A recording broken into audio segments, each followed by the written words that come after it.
Good evening. मैं Naveen Kumar Singh, director platform education centre private limited Patna. अभी इतना महत्वपूर्ण स्टूडेंट के लिए चल रहा है, इतना महत्वपूर्ण समय स्टूडेंट के लिए चल रहा है कि ये स्टूडेंट खुद इस बात को समझ सकते हैं। खास करके जो भी बच्चे जनरल कॉम्पिटिटिव एग्ज़ाम्स की तैयारी करते हैं, उनके लिए तो बेहद ख़ास समय अभी है। कारण ये है कि अभी आप देख रहे हैं कि एनटीपीसी, रेलवे एनटीपीसी का एग्ज़ाम आपका चल रहा है। रेलवे ग्रुप डी का एग्ज़ाम अप्रैल से लेकर जून के बीच में होना है। इसके अलावा रेलवे एनटीपीसी सीबीटी 2 का एग्ज़ाम अगस्त से पहले तो उम्मीद कम है कि हो पाएगा, लेकिन वो भी आपका क्रम में लगा हुआ है। इसके अलावा आपका देखेंगे कि बिहार पुलिस का एग्ज़ाम का डेट दे दिया है, जो कि मार्च में होना है। इसके अलावा आप देखेंगे कि बिहार एसआई का एग्ज़ाम मई में संभावित है।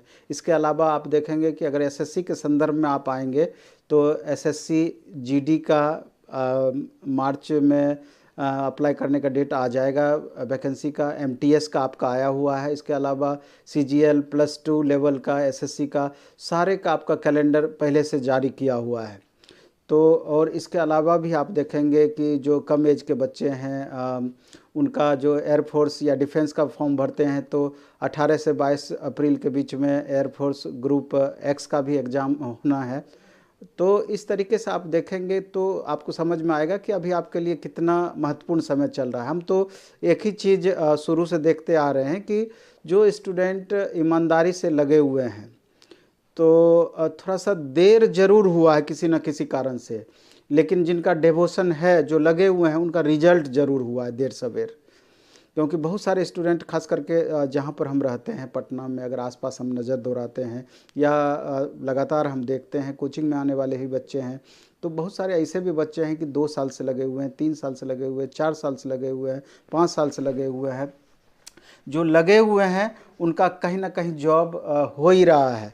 कितनी वैकेंसी है उससे महत्वपूर्ण नहीं है, कम ही वैकेंसी आती है, उसमें भी जॉब लगातार हो ही रहा है।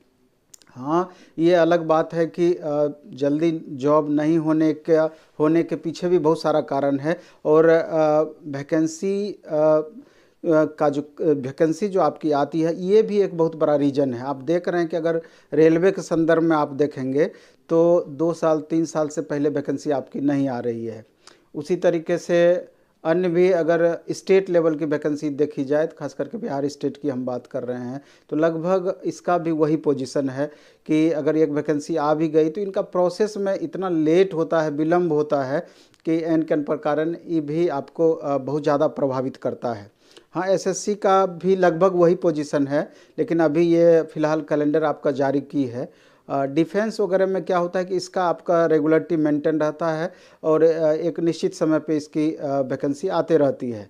लेकिन इस तरह की वैकेंसी कम ही है जो कि एक निश्चित समय पे आती है। तो इसलिए मैं स्टूडेंट से ये कहना चाहूँगा कि हतोत्साहित आपको बिल्कुल भी नहीं होना चाहिए और कोशिश ये करना चाहिए कि ईमानदारी पूर्वक जो हमारा धर्म है, हमारा कर्म है, वो करते रहना चाहिए। जो हमारे हाथ में नहीं है, जैसे वैकेंसी हमारे हाथ में नहीं है, वो देर सवेर जो गवर्नमेंट के निर्णय पर आधारित रहता है, आधारित होता है, तो उस हिसाब से वैकेंसी आती है। लेकिन जब भी आए अपना लेवल वहाँ तक हमको बढ़ा के रखना चाहिए कि हमारा फाइनल सिलेक्शन कैसे हो, उसके लिए हमको पहले से तैयार रहना चाहिए।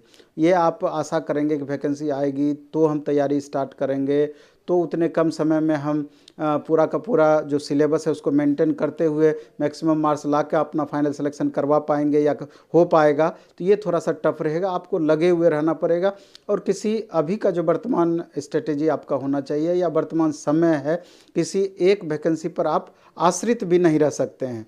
अभी आप रेलवे पर ही सिर्फ आश्रित होते हैं तो 2 साल 3 साल आपको वेट करना पड़ सकता है। एसएससी पर आश्रित रहते हैं तो भी थोड़ा सा प्रॉब्लम है। इसलिए कोशिश ये करना चाहिए, चूँकि सिलेबस में बहुत ज़्यादा अंतर नहीं है, अभी जितना भी जनरल कॉम्पिटिटिव एग्ज़ाम्स हैं जिसके वैकेंसी आपकी आते रहती है, तो उसमें आप देखेंगे कि मैथ के सिलेबस में बहुत अंतर नहीं है। एडवांस अर्थमेटिक जो आप सारे एग्ज़ाम्स के लिए पढ़ते हैं तो लगभग उसी तरह का क्वेश्चन पूछा जाता है। उसी तरीके से आप रीजनिंग में भी देखेंगे, जीएस में भी लगभग उसी तरह का क्वेश्चन पूछा जाता है। और नंबर ऑफ क्वेश्चंस का वेरिएशन हो सकता है, कहीं पे 8 सेक्शन से क्वेश्चन मिनिमम रहता है, तो कहीं पे साइंस क्वेश्चंस से आपका मिनिमम क्वेश्चन पूछा जाता है। नंबर ऑफ क्वेश्चंस का वेरिएशन आपको देखने को मिल सकता है।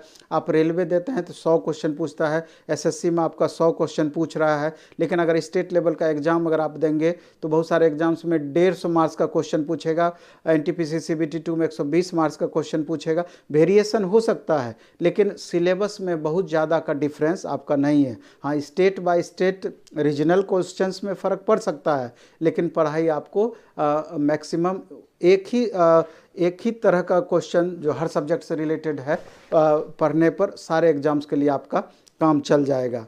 तो मेरा कहना यह है कि चूँकि अभी वर्तमान में भविष्य में कब रेलवे की वैकेंसी आएगी उस पर ना जा करके अभी जो वर्तमान में 1,35,000 पोस्ट आपका निकला हुआ जिसका एग्ज़ाम चल रहा है, तो उसमें आपके तरफ से थोड़ा सा भी कमी नहीं होना चाहिए। क्योंकि 2 साल से लगातार निश्चित रूप से आप तैयारी तो कर ही रहे होंगे। बहुत सारे इसमें ऐसे भी बच्चे होंगे कि उससे पहले से भी लगे हुए होंगे। तो 2 साल में अगर आप पढ़े हैं अच्छे से, तो अभी का समय है अधिक से अधिक रिवीजन करने का, अधिक से अधिक प्रैक्टिस सेट बनाने का। और तब भी अगर कुछ कमी आपको नज़र आती है तो उसका भी कंसेप्ट बीच बीच में गेन आप करते रहें। और कोशिश रहे कि जो सेट हम बनाते हैं उसमें जो क्वेश्चन हमसे गलती होती है तो उसका एवोल्यूशन हम जरूर करें, उसका डिस्कशन हम जरूर करें, जिससे कि अगले सेट में पुनः इसी तरह का क्वेश्चन मिले तो वहाँ हम हमारे स्कोर को लगातार हमारा स्कोर लगातार प्लस होता चला जाए और स्कोर बढ़ता चला जाए। और अभी आपका दूसरा ये भी होना चाहिए कि अभी आप देखेंगे कि 5-6 महीना पढ़ाई से हो सकता है कि आपका आने वाला समय बहुत बेहतर बीते, और बेहतर होगा ही होगा। क्योंकि आप देख रहे हैं कि अभी अगर 10 से 12 घंटे का हम रूटीन बनाते हैं, उसमें आप टाइमिंग अलग अलग फिक्स करते हैं कि एक सेट क्वेश्चन पेपर हमको डेली बनाना है। और क्वेश्चन सेट जब हम बनाते हैं जैसे 1.5 घंटे का टाइम फिक्स करके बनाते हैं, अगर उसका डिस्कशन करेंगे तो कम से कम 1 से 1.5 घंटा उधर भी आपका जा सकता है। मिनिमम तो 1 घंटा लगेगा ही लगेगा, तो 2.5 घंटा आपका इसी में चला गया। दूसरा, जैसे सुबह में अगर आप सेट बनाएं तो शाम में आपका ज़रूर होना चाहिए कि पर्टिकुलर सब्जेक्ट के इम्पोर्टेंस को ध्यान में रख करके उस तरह का अलग अलग सेट भी आपको बनाना चाहिए। जैसे मैथ और रीजनिंग का भी रेलवे में आप देख रहे हैं कि क्या इंपॉर्टेंस है, तो मैथ का एक सेट डेली बनाइए प्रीवियस ईयर ही, और एक सेट आप रीजनिंग का बनाइए। और इसके अलावा साइंस, चूँकि ग्रुप डी में इसका बहुत प्रधानता रहेगा, 25 क्वेश्चन लगभग इस सेक्शन से पूछा जाएगा, तो ग्रुप डी में के लिए साइंस का भी एक सेट आप डेली बनाएं। और कोशिश करें कि जो सेट बनाए, जो क्वेश्चन आप फंस रहे हैं जिसमें दिक्कत हो रहा है उसको लगातार गोला करते चले जाएं। और बाद में इसका सप्ताह में एक दिन सैटरडे संडे को फिक्स करके उसका रिवीजन भी अच्छे से आपको करते रहना चाहिए। और एक तरीके से आप पढ़ाई करेंगे तो मेरे ख्याल से बहुत दिक्कत आपके साथ नहीं आएगी और स्कोर आपका बेहतर होता चला जाएगा। अगर और दूसरी क्या है कि जिन स्टूडेंट का बीच में लिंक टूटा हुआ है या घर पे बेहतर माहौल नहीं मिल पा रहा है, अगर आप सक्षम हैं, आर्थिक रूप से सक्षम हैं, तो पटना में भी कोचिंग में हम इतने तरीके का भी रिवीजन के लिए, प्रैक्टिस के लिए व्यवस्था किए हैं, या टारगेट बैच के लिए, क्रैश कोर्स के लिए भी, कि हमको लगता है कि जितना भी मार्क्स आप ला पा रहे हैं 10 से 15 नंबर कम से कम, अगर 1 से 1.5 महीने 2 महीने का समय आपको मिलता है तो श्योर उतना कम से कम बढ़ जाएगा आपका। और समझ सकते हैं कि 1 मार्क्स का जब आपका अंतर पड़ेगा तो कम से कम आपका 5,000 से 10,000 बच्चों के बीच रैंक में उथल पुथल हो जाएगा। 5 नंबर, 10 नंबर, 15 नंबर तो आपका बहुत मायने रखेगा। तो जो स्टूडेंट अगर पटना आना चाहते हैं तो अगर दिक्कत है, जो बिहार के बाहर के बच्चे हैं या बिहार के भी बच्चे हैं, उनको बहुत सारा कन्फ्यूजन भी होते रहता है कि वहाँ जाएंगे तो पता नहीं कैसे कितना खर्च होगा या हमारा रहने का क्या व्यवस्था होगा। तो रहने के लिए हम बता सकते हैं कि जिनको रूम का दिक्कत हो, एक नंबर हम दे देते हैं, ये रूम का आपका व्यवस्था कर देंगे, 9065950003। तो डायरेक्ट बात करके बैग एंड बैगेज आप पहुंच सकते हैं। और इसके बाद कम से कम एग्ज़ाम तक भी अगर आप रह पाएंगे, एनटीपीसी सीबीटी 2 तक या ग्रुप डी जिनका है, ग्रुप डी तक भी, तो हमको लगता है कि बहुत फ़ायदा आपको मिल सकता है। और इतने दिन का पढ़ा हुआ चीज़ अच्छे से आपका रिवीजन भी हो जाएगा और एक माहौल भी आपका क्रिएट होगा, माहौल भी आपको मिलेगा, और माहौल के मदद से भी आप अपना परफॉर्मेंस को सुधार सकते हैं। कोई ज़रूरी नहीं है कि कोचिंग में ही हम क्लास करें, चाहे तो चूँकि घर पर क्या होता है कि बहुत बार बहुत तरह का डिस्टरबेंस भी होता है, तो यहाँ पर क्या होगा कि एक हर लॉज में अभी वैसा आपका स्थिति परिस्थिति बना हुआ है जहाँ बच्चे रहते हैं, आपस में ग्रुप डिस्कशन करते हैं, सेट बनाते हैं। कोचिंग में भी आपका जिस तरह का क्वेश्चन अभी पूछा जा रहा है, मैथ टेस्ट अलग, रीजनिंग टेस्ट अलग, साइंस का टेस्ट अलग, फुल सिलेबस का टेस्ट अलग, टारगेट बैच अलग, तो बहुत तरीका का इस तरह का छोटा छोटा क्लासेस भी हम चलाते रहते हैं। लेकिन हम लास्ट में ये भी बोलना चाहेंगे कि सेल्फ स्टडी से बड़ा कोई स्टडी नहीं होता है। कोई भी कोचिंग हो, ट्यूशन हो, आपको आपका मेहनत हमेशा सर्वोपरि रहेगा। कोचिंग एक गाइड होता है, गाइड अच्छा मिल जाएगा तो आपके लिए सफलता आसान हो जाएगी। लेकिन यही चीज़ चाहें तो आप घर पर भी रह करके अगर मैनेज कर पाते हैं तो बेहतर तरीके से कर सकते हैं, या यहाँ रूम पर भी सेपरेट रह करके आपस में ग्रुप डिस्कशन करके चाहें तो इस चीज़ को इम्प्रूव कर सकते हैं।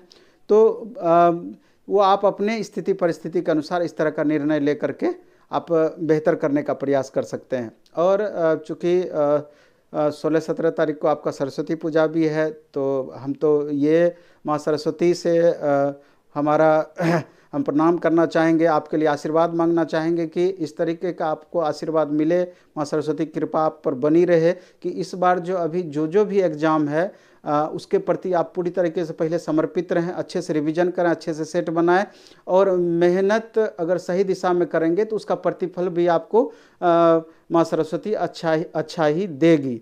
तो उम्मीद करेंगे कि आगामी जो भी एग्ज़ाम देंगे सही तरीके से आप दें, अच्छे स्ट्रेटेजी के साथ दें, और मैक्सिमम बच्चों का इसमें रिजल्ट भी हो, और सार्थक परिश्रम होगा तो रिजल्ट आपका कोई रोक नहीं सकता है।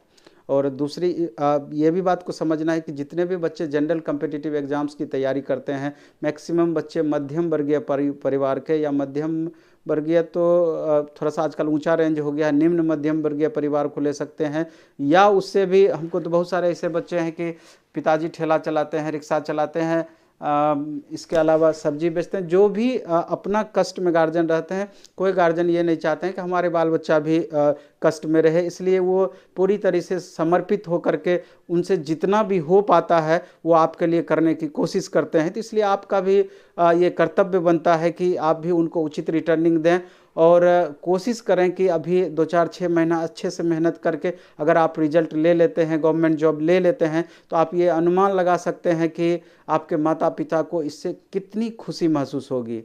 और समझिए कि 5 साल 10 साल तो ऐसे ही माँ बाप का एज आपका बढ़ जाएगा।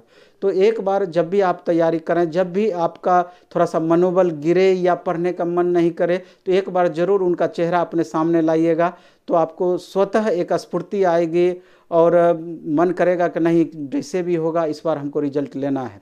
और अगर आपका रिजल्ट होता है तो हमें भी काफ़ी खुशी महसूस होगी कि चलिए, अगर किसी न किसी कारण से हमसे किसी भी प्रकार से हमसे जुड़े हुए हैं, तो एक आंतरिक खुशी होता है कि हमारा स्टूडेंट का इस जगह पर सिलेक्शन हुआ, ऐसे सिलेक्शन हुआ, वैसे सिलेक्शन हुआ। बहुत गर्व का अनुभव होता है, क्योंकि अभी आप देखेंगे कि रेलवे ALP के ही बात अगर करें तो लगभग 6,000 साढ़े 6,000 बच्चों का प्लेटफॉर्म से रिजल्ट हुआ। तो 6,000 रिजल्ट मामूली रिजल्ट नहीं होता है। भारत का कोई ऐसा स्टेशन नहीं होगा कि जहां ग्रुप D से लेकर के जो ग्रुप C तक का पोस्ट है, बेहतर पोस्ट है, वहां आपका प्लेटफॉर्म के बच्चे आपको नहीं मिलेंगे। तो इसलिए उम्मीद करते हैं, चूँकि हमारा भी भविष्य आप पर ही निर्भर करता है, आप मन से पढ़िएगा, आपका रिजल्ट होगा तो आपके माध्यम से 10 बच्चे हमारे पास आएंगे। नहीं तो खुद भी अगर आपका रिजल्ट गड़बड़ होता है तो पता चलेगा कि आप भी परेशान होंगे, और हमको भी आप इस बात का एहसास कराएंगे कि ज़रूर मेरे में कहीं ना कहीं कमी रहा, जिसके वजह से आपको उस लायक हम नहीं बना पाए। तो इसलिए रिजल्ट हमको पूरा विश्वास है, मैक्सिमम बच्चे इसमें देंगे, और पूरा का पूरा मेहनत करने का प्रयास करेंगे, और 2-4-6 महीना एकदम दिन रात एक करके 10-12 घंटे का रूटीन बना करके जितना संभव है आप मेहनत करके इसको रिजल्ट में कन्वर्ट करेंगे। आपसे हम यही आशा रखते हैं। चलिए, धन्यवाद, बेस्ट ऑफ लक, खूब अच्छे से पढ़िए, खूब मन से पढ़िए। धन्यवाद।